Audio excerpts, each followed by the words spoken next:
আসসালামু আলাইকুম। আজ আমি আপনাদের সঙ্গে শেয়ার করব ময়দা দিয়ে দারুণ মজার মশলা পিঠা। অনেক সময় কিন্তু বাসার মধ্যে চালের গুঁড়াটা থাকে না, চাইলে কিন্তু এভাবে ময়দা দিয়ে এই পিঠাটা তৈরি করে খেতে পারবেন। তাহলে ভিডিওটি শুরু থেকে শেষ পর্যন্ত দেখতে থাকুন। ময়দার মশলা পিঠা তৈরি করার জন্য চুলার মধ্যে আমি একটা প্যান বসিয়ে 1 কাপ পরিমাণ পানি দিয়ে দিব। সাথে দিয়ে দিচ্ছি হাফ চা চামচ পরিমাণ লবণ, 1/4 চা চামচ পরিমাণ দিয়ে দিচ্ছি লাল মরিচের গুঁড়া, হাফ চা চামচ পরিমাণ দিয়ে দিচ্ছি ভাজা জিরার গুঁড়া, 1/4 চা চামচ পরিমাণ দিয়ে দিব ধনিয়ার গুঁড়া, হাফ চা চামচ পরিমাণ দিয়ে দিচ্ছি হলুদের গুঁড়া, 2টা কাঁচামরিচ কুচি করে নিয়েছি। ঝালটা কিন্তু আপনাদের পছন্দ অনুযায়ী বাড়ি কমিয়ে নিতে পারবেন। দিয়ে দিব একটা পেঁয়াজ কুচি, আর পেঁয়াজটাকে একদম মিহি কুচি করে নিয়েছি। হাফ চা চামচ পরিমাণ আদা বাটা দিয়ে দিব। একটা স্প্যাচুলার সাহায্যে আমি সবকিছু একটু নেড়ে মিশিয়ে নিব। একটা ঢাকনা দিয়ে ঢেকে যে পেঁয়াজ আর কাঁচামরিচটা দিয়েছি এটাকে সেদ্ধ হওয়ার জন্য কিছুক্ষণ রেখে দিব। ঢাকনা দিয়ে ঢেকে মরিচ আর পেঁয়াজটাকে আমি কিছুক্ষণ সেদ্ধ করে নিয়েছি। তাতে করে কি হয়েছে, এগুলো কিন্তু সুন্দর সফট হয়ে গিয়েছে। এখন দিয়ে দিচ্ছি 1 কাপ পরিমাণ ময়দা। ময়দাটা দেওয়ার পর স্প্যাচুলার সাহায্যে সবকিছু মিশিয়ে নিব। সাথে দিয়ে দিব কিছু ধনিয়া পাতা কুচি।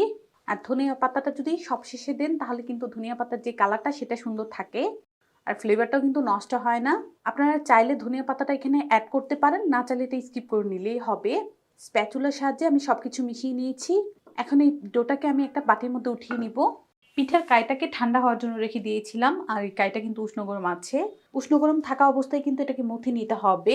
পিঠার কাইটাকে আমরা এখন মথে নিব। কাইটাকে আমি হাত দিয়ে কিছুক্ষণ মথে নিয়েছি। আর পিঠার জন্য ঠিক এমন একটা সফট ডো লাগবে। এই ডোটাকে যত বেশি ভালো করে মথবেন ততই কিন্তু এটা সফট হয়ে যাবে। এখন এই ডোটাকে আমি এভাবে লেচি কেটে নিচ্ছি। বড় বড় করে লেচি কেটে নিব। এখানে আমার 4টা লেচি হয়েছে। আর লেচিগুলোকে কিন্তু খোলা অবস্থায় রাখবেন না, একটা কিচেন টিস্যু দিয়ে এভাবে ঢেকে রেখে দিবেন। যদি খোলা অবস্থায় লেচিগুলো রেখে দেন উপরটা কিন্তু ড্রাই হয়ে যাবে। একটা লেচি আমি নিয়ে নিয়েছি, আর লেচিটাকে হাত দিয়ে এভাবে ডলে গোলাকার করে দিব। গোলাকার করে দিলাম। উপরে কিছু ময়দা ছিটিয়ে দিচ্ছি। এখন একটা বেলনির সাহায্যে এটাকে আমি বেলে নিব। রুটিটা বেলে নিলাম, আর রুটির পুরোটা দেখাই ঠিক এমন রেখেছি। পিঠার শেপ দেওয়ার জন্য আমি এখানে একটা পিজা কাটার নিয়েছি, আর এই পিজা কাটারটা দিয়ে রুটিটাকে কেটে আমি সমান করে নিব। চারো সাইড কেটে আমি সমান করে নিচ্ছি। সাইডগুলোকে কেটে বাদ দিয়ে দিলাম। এখন এটাকে মাঝ বরাবর এভাবে কেটে নিব, আর এটাকে এভাবে করে নিচ্ছি। এই যে পিঠাগুলো আমি এমন রেখেছি।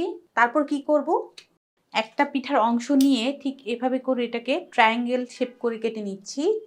আরেকটি কাটা রুটির টুকরো নিয়ে নিলাম। তারপর এটাকে এভাবে ট্রায়াঙ্গেলের শেপ দিয়ে দিব। আর এই যে দেখুন পিঠাটার শেপ আমি কেমন রেখেছি।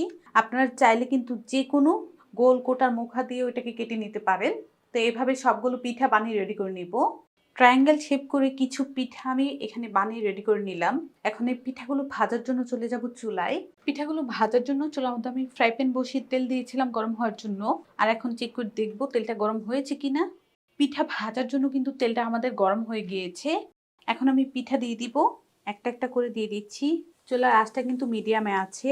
আর পিঠাগুলো দেখুন কিছু দিতে দিতেই কিন্তু আর কিছু উপরে ফুলে ভেসে উঠেছে। তেলটাকে কিন্তু অবশ্যই ভালো করে গরম করে নিতে হবে। অল্প কিছু উপকরণ দিয়ে কিন্তু বাসার মধ্যে এই মজার ঝাল পিঠাটা তৈরি করে নিতে পারেন। অতিথি আপ্যায়নে কিন্তু এই পিঠাটা রাখতে পারেন। কিছু পিঠা দিয়ে দিলাম। পিঠাগুলোকে এখন উল্টিয়ে দিব। চুলার আঁচটা মিডিয়ামে আছে, আর মিডিয়াম আছে আমি এই পিঠাগুলো ভেজে নিব। চুলার আঁচ মিডিয়াম করে আমি 6-7 মিনিট ভেজেছি, আর এগুলো কিন্তু ভাজা হয়ে গিয়েছে। কিভাবে বুঝবেন ভাজা হয়েছে কিনা, দেখুন তেলের মধ্যে যখন আমি ফার্স্ট টাইম দিয়েছিলাম এটা বুদবুদটা কিন্তু অনেক বেশি ছিল, আর এখন কিন্তু ভাজা হওয়ার পর বুদবুদটা অনেকটাই কমে এসেছে। তার মানে পিঠাগুলো কিন্তু আমাদের ভাজা হয়ে গিয়েছে। এখন এই পিঠাগুলোকে আমি একটা ছাঁকনির মধ্যে উঠিয়ে নিব। পিঠাগুলোর তেল ঝরিয়ে যদি একটা এয়ারটাইট কন্টেনারে রেখে দেন তাহলে কিন্তু 5-6 দিন এই পিঠাগুলো খেতে পারবেন।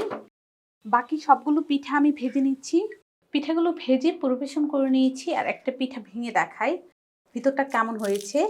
এই যে দেখুন একদম কিন্তু চিপসের মতো ফুলে গিয়েছে, আর কতটা মুচমুচে হয়েছে সেটাও দেখাই।